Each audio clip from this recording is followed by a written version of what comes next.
Hello बच्चों, आज मैं आपको एक्सरसाइज 2.5 की कुछ वर्ड प्रॉब्लम्स कराऊंगी। लास्ट क्लास में हमने एचसीएफ निकालना सीखा था तीन तरीके से, एक कॉमन फैक्टर से, एक प्राइम फैक्टराइजेशन से, एक लॉन्ग डिवीजन से सीखा था ना। चलिए आज हम उसकी कुछ वर्ड प्रॉब्लम्स देखते हैं। जैसे कि आप देख रहे हो क्वेश्चन नंबर 4 से स्टार्ट है। तो क्वेश्चन नंबर 4 है आपके पास यहाँ पर, the length of a floor is 4 metre 44 centimetre and the breadth is 3 metre 30 centimetre. एक फ्लोर है जिसकी लेंथ और ब्रेथ आपको गिवन है। What is the maximum length of the square tiles that can be completely cover the floor. कह रहा है आप ये बताओ कि स्क्वायर टाइल्स आपको इस फ्लोर पे लगानी है तो मैक्सिमम लेंथ उनकी कितनी होगी। ठीक है, ताकि वो जो फ्लोर है वो पूरा कवर कर सके टाइल्स। ठीक है, वो आपको बताना है। तो देखो एक चीज़ आप यहाँ पर ध्यान रखना कि जब भी आपसे बोले मैक्सिमम लेंथ, मैक्सिमम मतलब अगर हम याद करें तो एचसीएफ की फुल फॉर्म थी highest common factor, highest number, है ना।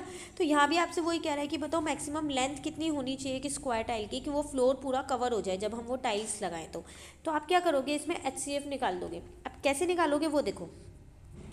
तो ये लिखा हुआ है मैंने यहाँ पर, लेंथ ऑफ द फ्लोर था मेरे पास 4 मीटर 44 सेंटीमीटर। पहले पता है मैंने क्या किया, इसको कन्वर्ट कर दिया। कन्वर्ट करना अब आपको आता है, 1 मीटर में 100 सेंटीमीटर होते हैं, तो 4 मीटर में कितने होंगे 400। ठीक है, प्लस 44 सेंटीमीटर ऐसे ही लिखा है। तो मैंने इस पूरे को सेंटीमीटर में कन्वर्ट कर दिया, तो मेरा 444 सेंटीमीटर आ गया। उसी तरीके से ब्रेथ ऑफ अ फ्लोर मुझे 3 मीटर 30 सेंटीमीटर दे रखा है, तो मीटर को सेंटीमीटर में कन्वर्ट करेंगे तो 1 मीटर में 100 सेंटीमीटर होते हैं, तो फिर 3 मीटर में कितने होंगे 300। तो 300 इसकी जगह आ गया और ये 30 ऐसी था तो 330 सेंटीमीटर आ गया। तो इस पूरे को मैंने क्या किया, सेंटीमीटर में कन्वर्ट कर दिया। ठीक है, अब आपके पास दो यूनिट्स आ गई हैं। लेंथ आ गया आपका 444 सेंटीमीटर, ब्रेथ आपके पास आ गया 330 सेंटीमीटर। अब आप क्या करो, इन दोनों नंबर्स का एचसीएफ निकाल लो। अब एचसीएफ निकालने के आपके पास तीन तरीके थे, कॉमन फैक्टर, प्राइम फैक्टराइजेशन और लॉन्ग डिवीजन थे ना आपके पास तीन तरीके। तो अब आप यहाँ पर क्या करोगे, देखो कोई से भी मेथड से आप निकाल सकते हो। तो मैंने क्या किया, यहाँ प्राइम फैक्टराइजेशन से निकाला है। देखो 444 के मैंने फैक्टर निकाल दिए यहाँ पर, ये रे ऐसे ही 330 के निकाल दिए। अब ये दोनों फैक्टर्स मैंने क्या किया, यहाँ नीचे लिख दिए। इनमें से मैंने कॉमन फैक्टर निकाला 2 और 3, तो मेरा एचसीएफ आ गया 6, आ गया ना 6। तो अब बस लास्ट में आपको यहाँ पर ये ज़रूर लिखना है कि maximum length of square tile 6 centimetre, मतलब एक स्क्वायर टाइल की जो मैक्सिमम लेंथ है वो 6 सेंटीमीटर होनी चाहिए, ताकि वो पूरा फ्लोर कवर हो सके जब आप वो टाइल्स लगाओ तो। ठीक है, तो ये था आपके पास क्वेश्चन नंबर 4। क्वेश्चन नंबर 5 देखते हैं हम। जो क्वेश्चंस मैंने इसमें कट कर रखे हैं वो आपको नहीं करने हैं, और जिनके आगे होमवर्क लिखा है वो होमवर्क में करने हैं। ठीक है, क्वेश्चन नंबर 5 है आपके पास, find the greatest number that will divide 121, 33 and 55, leaving reminder 1, 3, 5 respectively. देखो कह रहा है एक ऐसे ग्रेटेस्ट नंबर बताओ जो इन तीनों नंबर्स को डिवाइड करे। किन तीनों को, इन तीनों को, 121 को, 33 को और 55 को। लेकिन उसके बाद ना इसमें रिमाइंडर रह जाता है 1, 3 और 5। तो जब रिमाइंडर रह जाता है तो मैंने पता है क्या किया, पहले रिमाइंडर ही हटा दिया। तो देखो कैसे हटाया, 121 को करेंगे तो 1 रिमाइंडर रह रहा था, 33 को करेंगे तो 3 रह रहा था, 55 को करेंगे तो 5। तो मैंने तीनों में से रिमाइंडर माइनस कर दिए, तो मेरे 3 नंबर निकल के आ गए। अब मुझे कह रहा था कि ग्रेटेस्ट नंबर बताओ, ग्रेटेस्ट मतलब बड़ा नंबर ना। तो मैंने क्या किया, इन तीनों का एचसीएफ निकाल लिया। जब मैंने इन तीनों का एचसीएफ निकाला तो पहले प्राइम फैक्टराइजेशन से निकाला है, तो पहले मैंने इनके प्राइम फैक्टर निकाल लिए। तो 120 का ये रहा, 30 का ये रहा और 50 का ये रहा। अब मैंने क्या किया, इन तीनों के फैक्टर्स मैंने यहाँ पर लिख दिए।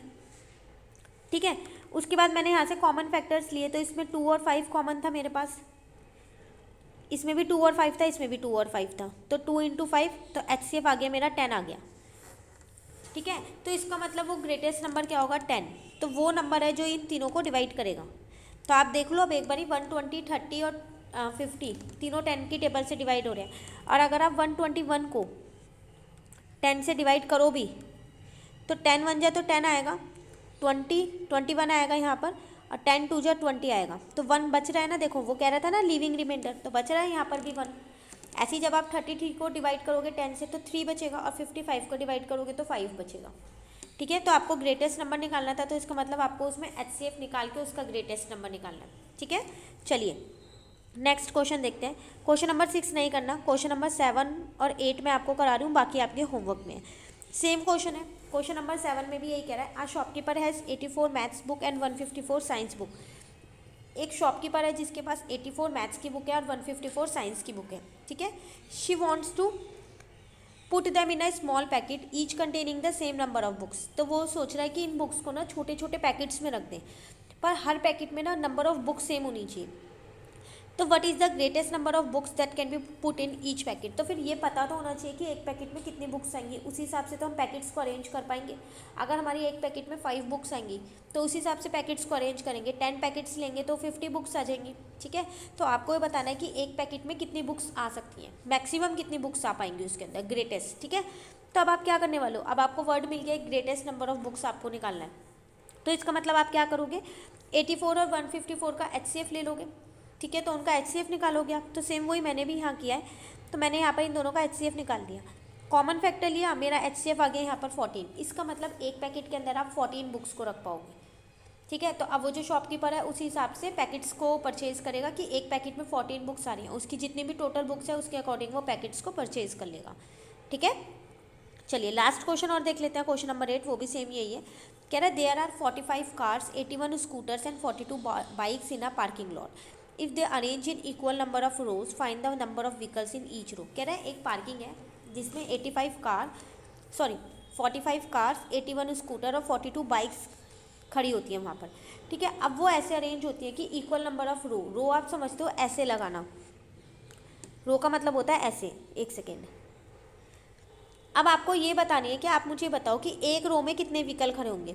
मतलब जैसे यहाँ कई सारी रोज़ लगी हुई हैं, इक्वल नंबर ऑफ रोज़ हैं, तो एक रो में कितने व्हीकल आ सकते हैं ये आपको यहाँ बताना है। मैक्सिमम व्हीकल कितने आ पाएंगे एक रो में।